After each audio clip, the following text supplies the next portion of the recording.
राधे राधे, जय श्री कृष्णा। दोस्तों, वैशाख मास की 14वां अध्याय। वैशाख मास में सभी कथाओं को सुनना चाहिए। राजा पूछने लगा, हे ब्राह्मण, वैशाख मास के धर्म अति सुलभ है और ऐसे अनेकों पुण्यों के देने वाले हैं जो भगवान को प्रसन्न करते हैं और तत्काल ही धर्म, अर्थ, काम और मोक्ष को देने वाले हैं। परंतु ऐसे वेदानुकूल धर्म भी संसार में ज्ञात नहीं है। वैशाख मास के धर्म सभी को पता नहीं है, आप बताइए। अनेक प्रकार के राजसी और तामसी धर्म संसार में विख्यात है, इसका क्या कारण है? श्रुतदेव बोले, हे राजन, संसार में भोगों की इच्छा करने वाले मनुष्य अधिक संख्या में है, इसलिए रजोगुण और तमोगुण अधिकांश पाया जाता है। बहुत थोड़े मनुष्य ऐसे हैं जो मोक्ष प्राप्ति के साधन करने वाले हैं और वे बहुत ही कठिनाई से मिलते हैं। मोक्ष धर्म क्योंकि इच्छा रहित है, इस कारण इसे लौकिक और पारलौकिक सुख के साधन होते हैं। वैष्णवी माया से मोहित होकर मनुष्य इसको समझता नहीं। जैसे अधिपत्य के प्राप्त होने पर मनुष्य के मनोरथ पूर्ण होते हैं, परंतु वैशाख मास के सब धर्म सात्विकों के लिए कहे गए हैं और यही सतोगुणियों का धर्म है। इस पर एक पुरातन इतिहास कहता हूँ, सुनो। एक समय पुण्यशीला काशीपुरी में राजा नरेक का पुत्र कीर्तिमान, बड़ा यशस्वी और क्रोधी, ब्राह्मणों का मान करने वाला एक राजा हुआ है। एक दिन वो शिकार खेलता हुआ वशिष्ठ जी के आश्रम में जा पहुंचा। वहां उसने देखा कि मार्ग में वशिष्ठ जी के शिष्यों ने कहीं प्याऊ लगा रखी है, कहीं छाया, कहीं मंडप बना रहे हैं, कहीं बावड़ी साफ करा रहे हैं, कहीं बैठे हुए लोगों पर हवा कर रहे हैं, कहीं सुगंधित वस्तुएं और फल बांट रहे हैं, दोपहर के समय छतरी दान कर रहे हैं, सायंकाल को पीने की वस्तुएं दे रहे हैं। राजा ने उनसे पूछा, तुम कौन हो और ऐसा क्यों कर रहे हो? तब वो बोले, हम महर्षि वशिष्ठ के शिष्य और उन्हीं की आज्ञा से वैशाख के धर्मों का काम कर रहे हैं। राजा ने फिर पूछा, इसको करने से कौन सा देवता प्रसन्न होता है और क्या फल मिलता है? वह कहने लगे, हे राजन, हम गुरु आज्ञा से यह सब कर रहे हैं, हमको बताने का अवकाश नहीं है, अतः आप गुरुजी से यह सब बात पूछ सकते हैं। शिष्यों की यह बात सुनकर राजा संपूर्ण धर्म के तत्वों को जानने वाले श्री वशिष्ठ जी के आश्रम के तरफ चल दिए। राजा को आता देखकर ऋषि ने अत्यंत प्रसन्नचित्त हो साथियों सहित राजा का अतिथि सत्कार किया। राजा बड़ी प्रसन्नता से बैठकर पूछने लगा, हे गुरुदेव, मैं आखेट से थक कर आपके आश्रम की तरफ आ गया था, तो मैंने आपके शिष्यों को बहुत सा धर्म कार्य को करते हुए देखा। इसलिए महाराज, मेरे मन में बड़ी उत्कंठा उत्पन्न हो रही है कि ये सब धर्म के कार्य करने से क्या फल उत्पन्न होता है। वशिष्ठ जी कहने लगे, हे राजन, जो सब धर्म को छोड़कर विषयाक्त हो जाता है, वह भी यदि प्रातः काल वैशाख का स्नान करे तो भगवान का प्रिय हो जाता है। जिसने धर्म के सब कार्य संगोपांग किए हो किंतु वैशाख का आदर न किया हो तो भगवान उससे दूर ही रहते हैं। जिसने वैशाख मास में बिना दान तथा स्नान खो दिया, वह इस कर्म से चंडाल योनि में जन्म लेता है। वैशाख में जिसने विधिवत भगवान की आराधना की, उसी से वे प्रसन्न होते हैं और उसी की मनोकामना पूरी करते हैं। जो श्रद्धा से भगवान का थोड़ा भी पूजन करता है, वे उसी से प्रसन्न हो जाते हैं। अधिक धन अथवा अधिक परिश्रम वे नहीं देखते। वैशाख मास के धर्म अति सुगम है तथा भगवान को प्रसन्न करने के लिए श्रम भी थोड़ा और व्यय भी अधिक नहीं करना पड़ता। इसलिए जो वैशाख के धर्म को नहीं करता, वो अवश्य दंडनीय है। इस प्रकार मुनि ने राजा को वैशाख धर्म समझाए। तब राजा उन्हें सुनकर तथा यथोचित गुरुजी की पूजा करके अपने घर को गया और वहां वैशाख मास के सब धर्म करने लगा। राजा ने हाथी पर ढोल रखकर सारे शहर में यह सूचना कराई कि 8 वर्ष की आयु से लेकर 80 वर्ष की आयु तक जो मनुष्य मेष की संक्रांति में सूर्योदय से पहले स्नान नहीं करेगा, वह दंडनीय समझकर शहर से निकलवा दिया जाएगा। पुत्र, भार्या, इष्ट मित्र, चाहे कोई भी हो, जो इस धर्म को नहीं करेगा, उसे चोर के समान समझूंगा। प्रातः काल पवित्र जल में स्नान करो, स्थान स्थान पर प्याऊ लगवाओ, यथा योग ब्राह्मणों को दान तथा अन्य धर्म के कार्य करो। प्रत्येक गांव में एक एक उपदेश करने वाला ब्राह्मण नियुक्त कर दिया तथा 5 गांव पर एक अधिकारी। इसी प्रकार धर्महीनों को दंड देने के लिए 10-10 सवार युक्त कर दिया। इस प्रकार चक्रवर्ती राजा के शासन में यह धर्म वृक्ष सारे देश में विस्तार पूर्वक फैल गया। इस राज्य में जो पापी मर जाते थे वे भी वैकुंठ को प्राप्त होते थे। वैशाख मास में एक बार के स्नान से पापों से मुक्त होकर कोई भी प्राणी यमपुरी को नहीं जाता। इस कारण उस सूर्यवंशी राजा ने यम के लेखों को मिटा दिया। मनुष्यों के जो भी पुराने कर्म थे सब नाश हो गए। बेचारे चित्रगुप्त के लिए लिखने को कुछ भी नहीं रहा तथा सब नरक भी खाली हो गए। तब नारद जी धर्मराज के पास जाकर कहने लगे, हे धर्मराज, नरक में पहले जैसे हाहाकार के शब्द नहीं सुने जाते हैं और चित्रगुप्त के पास भी लिखने को नहीं है। बड़े बड़े पापी भी अब तुम्हारे लोक में नहीं आते, इसका क्या कारण है? तब धर्मराज कहने लगे, हे महामुनि, एक राजा पृथ्वी पर हुआ है। उसने राज्य में यह आज्ञा दी है कि जो वैशाख के धर्म का पालन नहीं करेगा वह दंडनीय होगा। जो उसके डर से मारे प्राणी वैशाख मास के धर्मों का पालन कर वैकुंठ को जा रहे हैं वह राजा चक्रवर्ती है और सारे संसार में इसकी आज्ञा का पालन होता है। कर्मों के नाश से चित्रगुप्त के लिए लिखने को कुछ नहीं रहा और मैं काठ की मूर्ति के समान बैठा हूँ। अब मैं युद्ध करके उसको मारूंगा क्योंकि मेरे पास अब काम कुछ भी नहीं रहा और सेवक को स्वामी का कार्य अवश्य करना चाहिए। यदि वो मुझसे नहीं मरेगा तो ब्रह्मा जी के पास जाकर निवेदन कर दूंगा। इस प्रकार नारद जी से कहकर यमराज मृत्यु, रोग, जरा आदि सब सेवकों और दूतों को साथ ले दंड धारण कर भैंसे पर चढ़ पृथ्वी पर आया और सिंहनाद करते हुए राजा की नगरी को चारों ओर से घेर लिया। इससे समस्त प्रजा अत्यंत भयभीत हो गई। राजा भी यह सुनकर कि यम ने पुरी को घेर लिया है अपनी सेना सजाकर नगर से बाहर आया। फिर दोनों में ऐसा घोर युद्ध हुआ कि रोमांच खड़े हो गए। राजा ने थोड़ी देर में मृत्यु, काल, रोग तथा यमराज के दूसरे दैत्यों को मारकर भगा दिया। तब भैंसे पर सवार यमराज स्वयं राजा के सामने आया और भीषण गर्जना करके राजा पर बाण चलाने लगा। तब राजा ने 3 बाणों से उसके धनुष को काट दिया। अब यम ढाल तलवार ले राजा को मारने के लिए चला।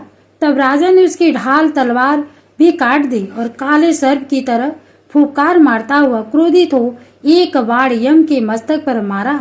तब यमराज ने क्रोधित होकर अपना दंड उठाया और ब्रह्मशास्त्र से अभिमंत्रित करके राजा पर छोड़ दिया। उस समय बड़ा हाहाकार मच गया। तब विष्णु भगवान ने अपने भक्त की रक्षा हेतु सुदर्शन चक्र छोड़ा जो युद्ध स्थल में आदंड से युद्ध कर ब्रह्मास्त्र का निवारण करता हुआ यमराज को मारने लगा। यह देख राजा भयभीत होकर चक्र की स्तुति करने लगा, हे भगवान, विष्णु के हाथ के आभूषण शस्त्रधार तुमको नमस्कार है। भगवान तुमको सारे लोगों की रक्षा के लिए धारण करते हैं क्योंकि जो देवताओं के द्रोही है तुम उनके काल हो। हे जगतपते, इस यम की रक्षा करो। ऐसी स्तुति सुनकर चक्र यम को राजा के पास छोड़कर स्वयं वैकुंठ को चला गया। फिर यमराज उदासीन होकर ब्रह्मलोक में ब्रह्मा जी के पास गया। उसको इस दशा देखकर सब सभासद विस्मित होकर आपस में कहने लगे कि यम का यहाँ पर कैसे आना हुआ? कहीं ब्रह्मा जी के दर्शन को तो नहीं आया? इसको तो कभी क्षण भर की भी अपने काम से अवकाश नहीं मिलता। देवता तो कुशल हैं, ऐसी बात तो नहीं कभी पहले देखी नहीं सुनी। ये सब कह ही रहे थे तभी प्राणियों के स्वामी और सूर्य का पुत्र यम ब्रह्मा जी के चरणों में इस प्रकार गिर गया जैसे जड़ से कटा हुआ वृक्ष निराश्रित होकर पृथ्वी पर गिर जाता है। वह त्राय त्राय पुकारने लगा, हे प्रभु, मेरा अत्यंत अपमान हो गया है। मेरे वस्त्र फाड़ डाले और मुझे अत्यंत पीटा गया है। मेरी प्रतिष्ठा और मर्यादा सब भंग हो गई है। हे कमलनासन, आपके होते हुए मेरी यह दुर्गति हुई। ऐसा कह यह मूर्छा खाकर गिर गया। तब वहां पर बड़ा कोलाहल हुआ। तब पवन ने आकर ब्रह्मा जी की आज्ञा अनुसार सबकी वाणी रोक दी और अपनी विशाल भुजाओं से यम को उठाया और उसे आसन पर बिठाकर कहने लगा, हे यम, किसने तेरा अपमान किया? सो यह वृतांत तुम ब्रह्मा जी के सन्मुख कहो। जो सबके पितामह है वही तुम्हारे दुख दूर करेंगे। जब यम ने पवन के ऐसे वचन सुने तो यमराज ब्रह्मा जी के मुख की तरफ देखकर अत्यंत दीन स्वर में सत्यता पूर्वक सबकी बातें कहने लगा। यम कहने लगा, हे प्रभु, मेरा सर्वनाश हो गया। जिसका पद खंडन हो जाए उसका जीवन ही व्यर्थ है। स्वामी सेवक को जिस कार्य पर नियुक्त करे और वह उस कार्य को न कर सके तथा स्वामी का धन खाता रहे तो वह काठ का कीड़ा घून बनता है। अब मैं आपका कार्य नहीं कर सकता क्योंकि राजा कीर्तिमान ने यह सब कर्म नष्ट कर दिया।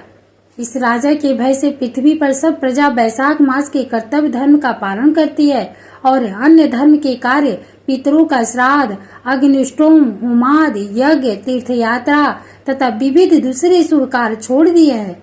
योग, सांख्य, प्राणायाम करना, होम, स्वाध्याय सब कुछ छोड़कर अन्य प्रकार के पाप करके भी बैसाख मास में किए धर्मों के प्रभाव से बैकुंठ को जाते हैं।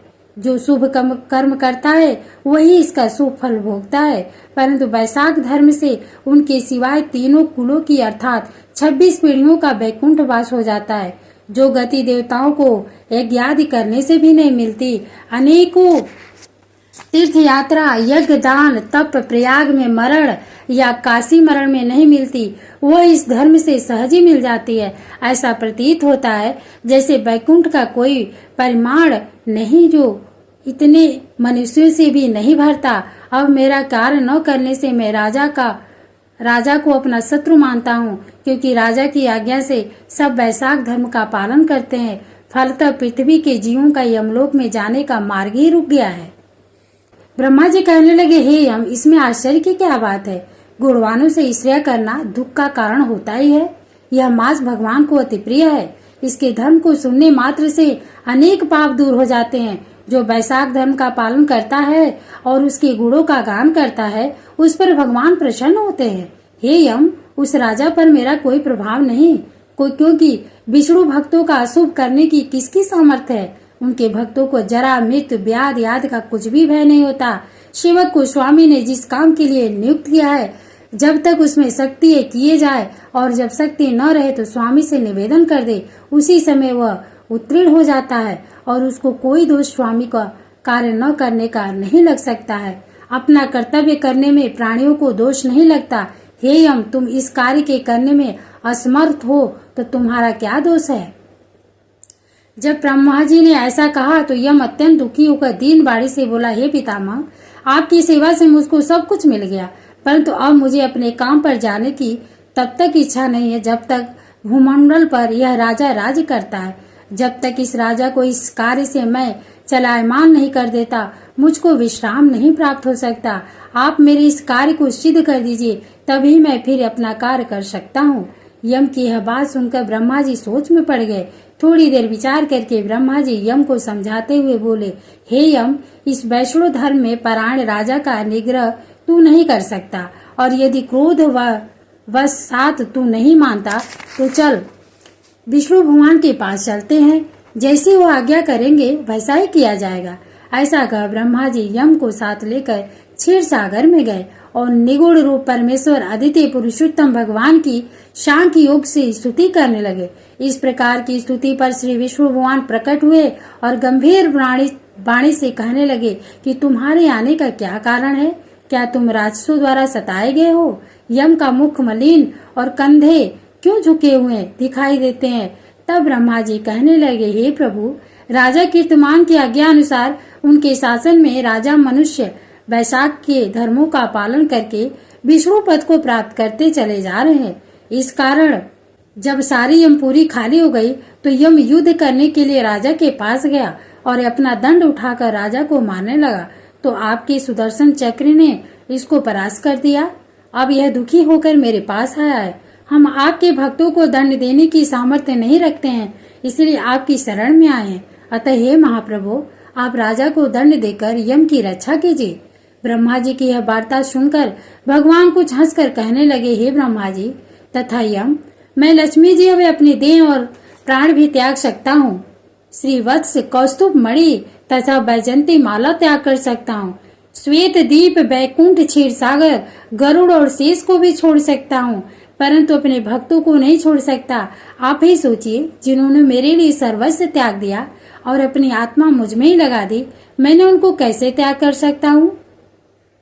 फिर भी हे यम, मैं तेरे दुख को दूर करने का उपाय बतलाता हूँ। इस राजा की आयु मैंने 10,000 वर्ष की दी है, जिसमें 8,000 वर्ष बीत चुके हैं। अब 2000 वर्ष की आयु और होकर वो मेरी सायुज मुक्ति को प्राप्त होगा। तब वेन नाम का एक राजा बड़ा दुराचारी होगा और सब वेदोक्त धर्मों को नष्ट कर देगा। तब वैशाख धर्म भी लोप हो जाएंगे और वह स्वयं अपने पाप से जल जाएगा। फिर मैं पृथु का अवतार लेकर पुनः धर्म की स्थापना करूंगा और वैशाख धर्म भी मनुष्य से कराऊंगा। जो मेरा भक्त जिसने मुझ में ही अपना ध्यान लगा दिया है और सर्वस्व त्याग दिया है, वो कोई हजारों में से एक ही होता है। उसका ही वैशाखोक्त धर्म कहना चाहिए। बहुत थोड़े मनुष्य पृथ्वी पर मेरे इस धर्म को जानने वाले हैं। अब हे यम, तुम किसी प्रकार से दुखी मत हो, तेरे काम की सीधी हो जाएंगी। वह राजा तेरा भाग भी देगा। अपने अपने भाग को ग्रहण करने वाला दुखी नहीं होता। जो मनुष्य तेरे निमित्त को प्रतिदिन स्नान, अर्घ्य, जल, कुंभ, दही, अनाज का दान नहीं करेंगे, उनका वैशाख धर्म निष्फल हो जाएगा। वह राजा अवश्य तुमको भाग देगा, क्योंकि वह मेरा अन्य भक्त है। जो कोई प्राणी तुम्हारा भाग देकर वैशाखोक्त धर्म करे, उसके कार्य में तुम विघ्न मत डालो। और जो तुम्हारा भाग दिए बिना ही केवल मेरा भजन करता है, उसको मेरी आज्ञा से तुम अवश्य दंड दो। उस राजा से तुम्हें भाग दिलाने के लिए मैं अभी सुनंद को भेजता हूँ। वो अवश्य राजा को समझाकर तुम्हें भाग दिलाएगा। इस प्रकार हर तरह से यम को आश्वासन देकर भगवान अंतर्ध्यान हो गए। यम भी प्रशांतता से अपनी पुरी को चला गया और फिर भगवान की आज्ञा से जैसे सुनंद ने राजा को समझाया, सभी ने वैशाख मास के धर्मों में यम को भाग दिया। इसलिए वैशाख मास में प्रतिदिन यम के निमित्त स्नान, अर्घ्य करना चाहिए, नहीं तो वैशाख के सब कर्म निष्फल हो जाते हैं। वैशाख की पूर्णिमा को सबसे पहले यमराज के निमित्त जल, घड़ा, दही तथा अन्न दान करना चाहिए। फिर पितरों और गुरु के निमित्त पश्चात भगवान के निमित्त शीतल जल, दही, अन्न, तांबूल, दक्षिणा और फल कांच के पात्र में रखकर अर्पण करें। इस प्रकार राजा अपने समस्त आय को भोगकर अपने पुत्र पौत्राद समेत बैकुंठ को चला गया। जब वह राजा बैकुंठ को चला गया तो बेन नाम का महापापी नीच राजा हुआ। उसने सब धर्मों तथा वैशाख के धर्मों का भी लोप कर दिया। दोस्तों, ये वैशाख महात्म्य की महिमा है, महात्म्य है। इसे आप पूरा जरूर सुनिए और दूसरों को भी शेयर करिए। देखिए, इसमें सुनने के बाद हमें कितनी जानकारी प्राप्त होती है। वैशाख धर्म कितना महान है, कितना पुण्यदायी है। इसके बराबर न कोई तीर्थ है, न कोई दान है, न कोई पूजा है, न कोई जप है, न कोई तप है। आप इसे जरूर सुने और जितना हो सके इस वैशाख मास में धर्म कर्म करिए, भगवान का नाम जाप करिए और सूर्योदय से पहले स्नान जरूर करिए और यम के नाम से कुछ दान जरूर करिए। भैया आप रोज कर सकते हैं यम के नाम से, और नहीं तो वैशाख पूर्णिमा के यम के नाम से दही, घड़ा, छाछ, दूध ये सब जरूर निकालिए। दोस्तों, अगर आपको वीडियो थोड़ी सी भी लगती है कि यूजफुल है तो लाइक करें और दूसरों को भी शेयर करें। राधे राधे, जय श्री कृष्णा।